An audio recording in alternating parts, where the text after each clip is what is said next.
ఇష్యూలను divert చేసేందుకు చంద్రబాబు ఎంతకైనా దిగజారుతారని comment చేశారు ఏపీ మాజీ సీఎం జగన్. తిరుమల లడ్డూను తన రాజకీయ లబ్ధి కోసం చంద్రబాబు వాడుకుంటున్నారని మండిపడ్డారు. జగన్ వ్యాఖ్యలపై చంద్రబాబు మండిపడ్డారు.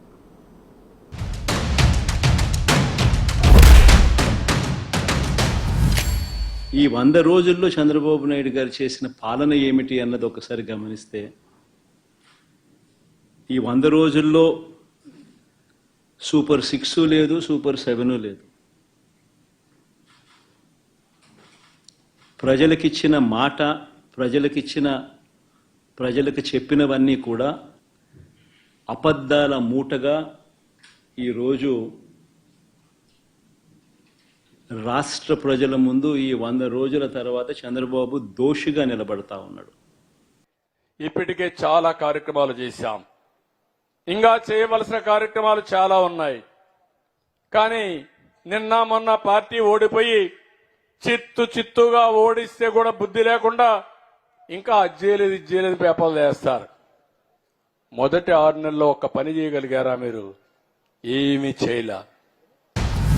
విజయవాడలో ఏ రకంగా, విజయవాడనే కాదు ఏలేరు కూడా అదే రకంగానే మిస్మేనేజ్మెంట్, మ్యాన్ మేడ్ ఫ్లడ్స్ ఏ రకంగా క్రియేట్ చేసి, ఏ రకంగా చంద్రబాబు నాయుడు అన్ని రకాలుగా ఫెయిల్ అయిపోయిన పరిస్థితి కనిపించిన నేపథ్యంలో దాన్ని డైవర్ట్ చేసేందుకు ఈ పెద్ద మనిషి చంద్రబాబు నాయుడు ప్రకాశం బ్యారేజీలో బోట్లంట, ఆ బోట్లతో బ్యారేజీని ధ్వంసం చేయడానికి ప్రయత్నించారంటూ ఇంకొక డైవర్షన్ టాక్టిక్. ఆ నీళ్ళల్లో బోట్లు వస్తే ఎంత స్పీడ్ లో పోయి కొట్టాయో ఒకసారి ఊహించుకుంటే, అక్కడంతా కూడా పోయి డ్యామును కొట్టి ఏదైతే మధ్యలో ఉండే కాలమ్స్ దెబ్బతీస్తే ఇరిగిపోయే పరిస్థితికి వచ్చింది. అదే గాని కాలమును గాని కొట్టుంటే ప్రాజెక్టే కొట్టుకోబోయే పరిస్థితి వచ్చేది. అంటే ఇలాంటి నేరస్తులు ఇప్పుడు అంటున్నారు నాకేం తెలియదని. బాబాయిని చంపి ఏం చేశారు తమ్ముళ్ళు అని మిమ్మల్ని అడుగుతున్నా. ఏం చెప్పారు? గుండెపోటని చెప్పారా లేదా? తర్వాత తెలిసిన తర్వాత నారాసురు రక్త చరిత్ర అని చెప్పాడా లేదా? నేరస్తులు చేసే నేరాలు వేరే వాళ్ళ పైన వేయడం వీళ్ళకి అలవాటు అయిపోయింది. అందుకే నేను చెప్పా మా పోలీసులకు కూడా, పోలీసులు జాగ్రత్తగా ఉండండి. ఈసారి నేరాలు చేస్తే మాత్రం మక్కిలిరగొట్టాం తప్ప వదిలిపెట్టే సమస్య లేదు. ఆ ఐఏఎస్లు, ఐపీఎస్లు అధికారులను వేధిస్తా ఉన్న పరిస్థితులు,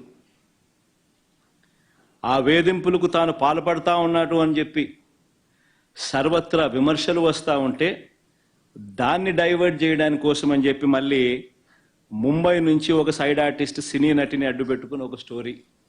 ఆయన పేరు ఏం పేరు? జత్వానినా ఏదో పేరు కాదా? ఆయన పేరుతో మాదొక డైవర్షన్ స్టోరీ. ఒక అమ్మాయి బాంబేలో ఉంటే ఒక యాక్ట్రెస్ ని ఇష్టానుసారంగా తీసుకొచ్చి మీకు సంబంధం లేని కేసుల్లో జైల్లో పెట్టి ఈరోజు మీ ఇష్ట ప్రకారం మళ్ళా వాళ్ళపైన యాక్షన్ తీసుకుంటే మాట్లాడతారా? చట్టాన్ని ఎవరైనా సరే అతిక్రమించి చేతుల్లోకి తీసుకుంటే కబద్దారు గుర్తుపెట్టుకోండి, ప్రజాస్వామ్యంలో ఈ రోజు ఉంటుంది, రేపు ఉంటుంది. తప్పు చేసిన ఎవ్వడిని వదిలిపెట్టనని మరొకసారి ఈ సభ ద్వారా హెచ్చరిస్తున్నానని చెప్పి కూడా నేను మీకు తెలియజేస్తున్నా.